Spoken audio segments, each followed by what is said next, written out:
Good afternoon. Happy Sunday, October 5th. I wanted to do a reading for the rest of October. So we're going to do a slightly longer reading than normal. And let's see what comes out here. So current energy, we have this Six of Swords. So this is a card really about moving on. We've left these six feathers behind. So it's sort of, I hear sacrifice, right? So we put a lot of effort into something, but we also ultimately have to, similar to Seven of Pentacles, we have to say at some point that we are ready for something new, that what we have been through has changed us, for better or worse, but it's ultimately time to go with this shifting wind. So we're definitely looking ahead to some kind of metamorphosis here. For the energy that's currently blocking us, I'll put this upright, is this Knight of Wands. So I think I see hesitation here. Knight of Wands is really about going forth and, embracing passion, creativity, manifestation, and maybe doing this without necessarily knowing where we're going. But because this is in conflict, I sense, a caution, especially with that swords energy where, swords can ultimately be very precise in our decision making and our clarity, but they also have the potential to harm us if used unwisely. So I sense here that there is a caution about maybe even embracing something new as well that we're not quite ready to dive in yet.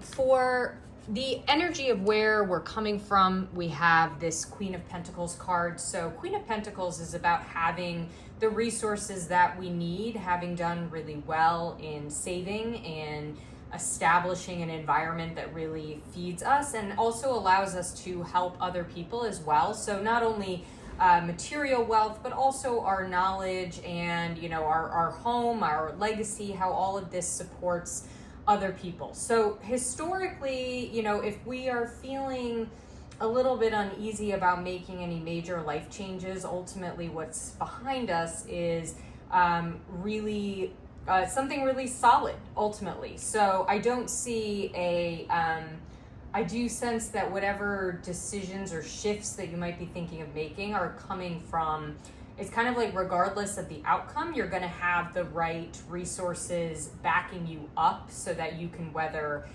any storm, any kind of change, whether it's positive or negative for you.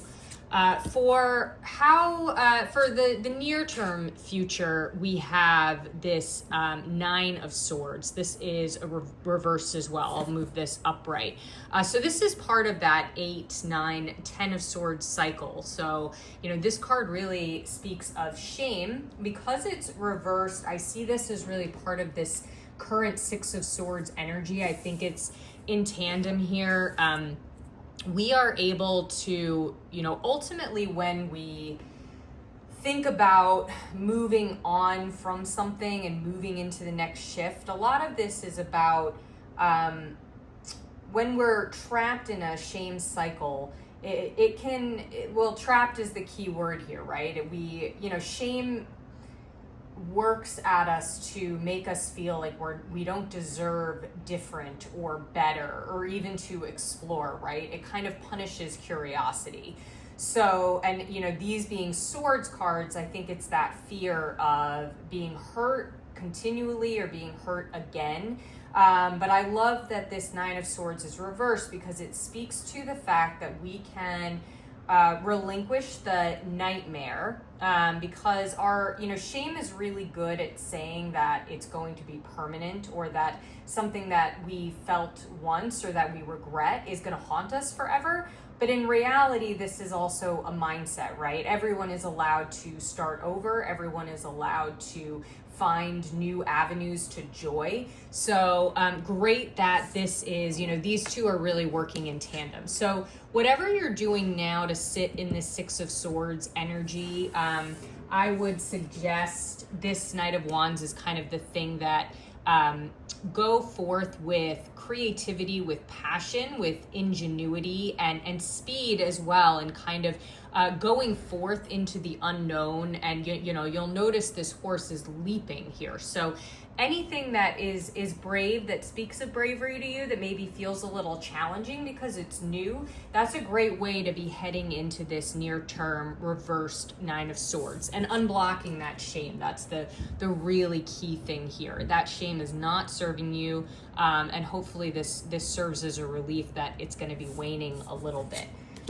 So as I was shuffling, this moon card came out too, and you know, these two really go in tandem. The moon is about doing that deep introspection about ourselves, our wants, our needs, especially with Six of Swords too, is like figuring out what those next stages are. And Six of Swords is really a bittersweet card. You know, it's something that maybe we don't want to leave, maybe we don't want to move on, but ultimately we have to. That's what serves us in life, is, you know, change is inevitable.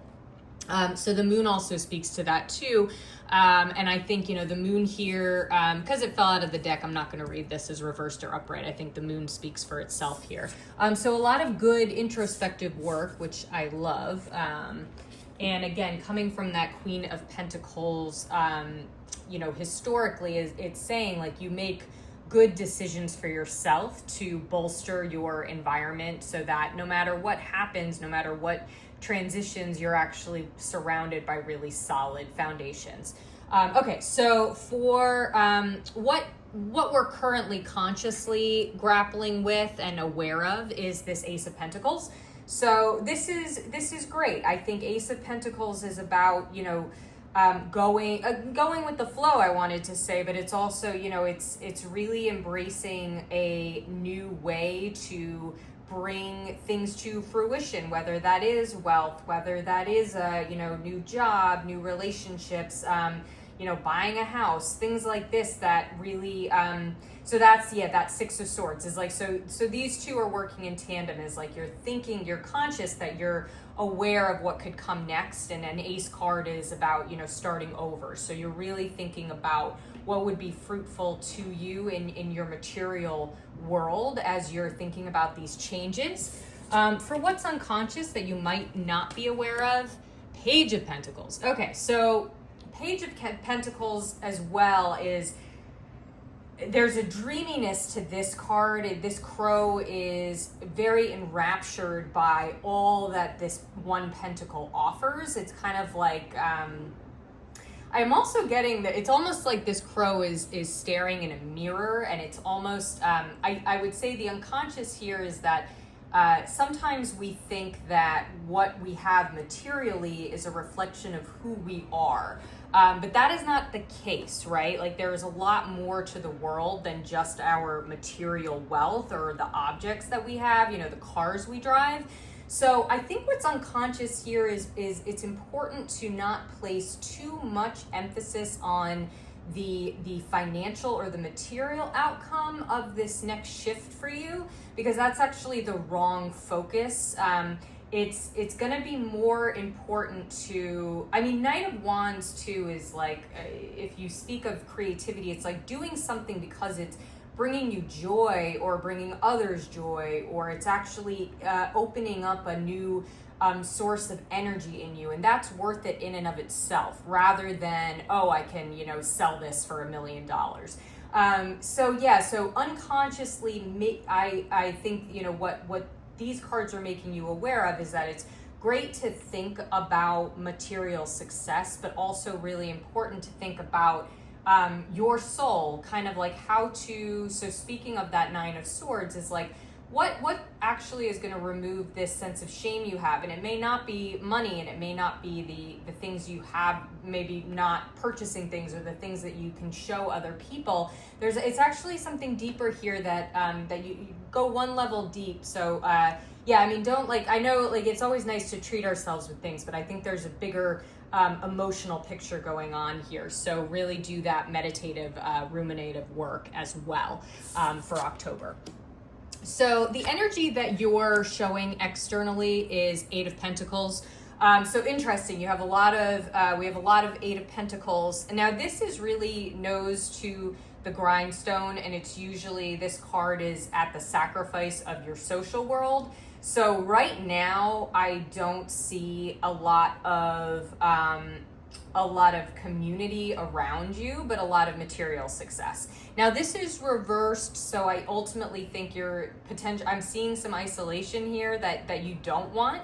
But perhaps it's been you've been maybe so focused on, again, this material wealth aspect or the outcome aspect of a project that you've maybe forgotten how to connect with others. I think these people, remember, these crows are there. They're waiting for you to come out. So let's take a look at what this is, the card that represents what the world has come at you with. So this is how you're presenting, how the world is presenting. So the Hierophant is speaks of tradition, and this is the Hermit card is about what we teach to others, but it's much more of a homegrown knowledge, whereas the Hierophant is much more institutional knowledge. So it's interesting. I see here that almost like what the world, you don't want to do what you've been told. There's something here about the path that you've been on that is not speaking to you right now. That is currently a blocker. And I'm seeing here, so these two crows with this Hierophant are their disciples, so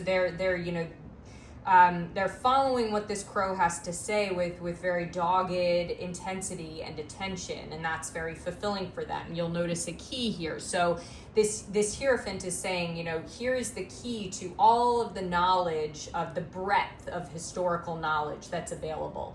But there's something here about the Eight of Pentacles is like you've gone off on your own and you found your own success regardless of this wider conception of how to do things. And that's perhaps why you've isolated yourself as well, is like people aren't speaking your same language is what I'm hearing. So that's been a little hard to feel like you're connecting. Okay, interesting. So for the so this card is for your, it's both a hope and a fear card.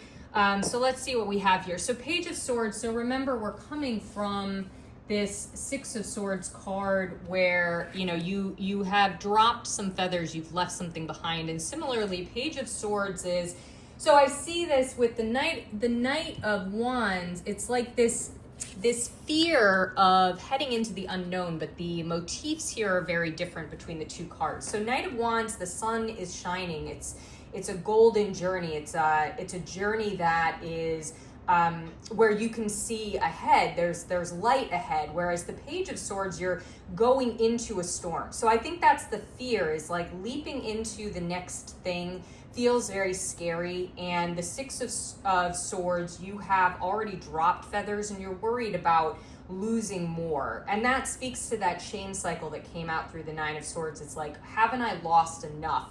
Do I have to sacrifice even more, even though I know that I have to move on to something else? So there's speed in both of these cards. So certainly with October, I think there is going to be some movement, some change that's perhaps forced on us, but we're really, really scared about losing things that are important to us. With a lot of these pentacles coming through, I think the worry, but because Queen of Pentacles is like at the pinnacle of this material success, I wouldn't worry too much about your next movements meaning a huge material loss, especially with this Eight of Pentacles too. It's like we're too scared to look up from the work that we're doing because we don't want that material wealth to go away. But the message that I see here is, I think this fear is unfounded, actually. So we can, there's a loss of clarity with the Page of Swords. It's like we're gonna head into this storm, try to find our path, but because this is something that we fear, it's like we're never gonna get there. So I'll jump ahead to the next card here. So this is the overall outcome based off of the path that we're currently on, and Page of Wands is a beautiful card.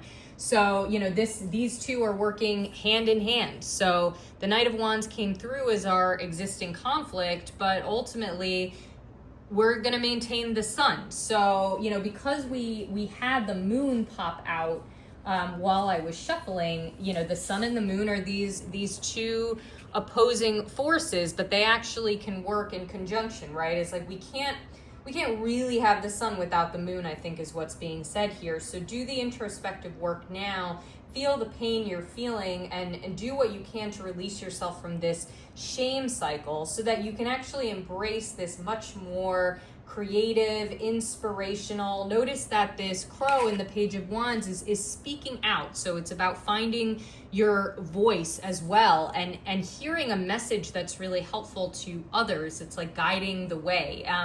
And this crow is, you know, it's riding its wand. So but there's not a sense of sort of like, it doesn't know where it's going. In this card, it's very much on this much straighter path. So it's less pell-mell, less chaotic. So I love that message here. So ultimately, yeah, I think October is gonna absolutely lead to a lot of transformation for you. I'm seeing, because of all these pages, that message that came through about kind of the Hierophant energy of like, well, this is the way things are done. I don't think you're going to end up embracing that anymore this month. I think you're still going to be crafting something that is all you. But the focus is going to be less on what can I get out of this and more what does this bring to me that helps with my joy, with my sense of wholeness, with the energy I can give to others, the passion that I can share with others. And again, that the focus on this crow really belting out its message. I love that. You're going to be left in October with a great sense of community again, and wanting to share what you know with others as well. Okay, so I hope this is helpful, and I will have the daily out for you tomorrow. Take care.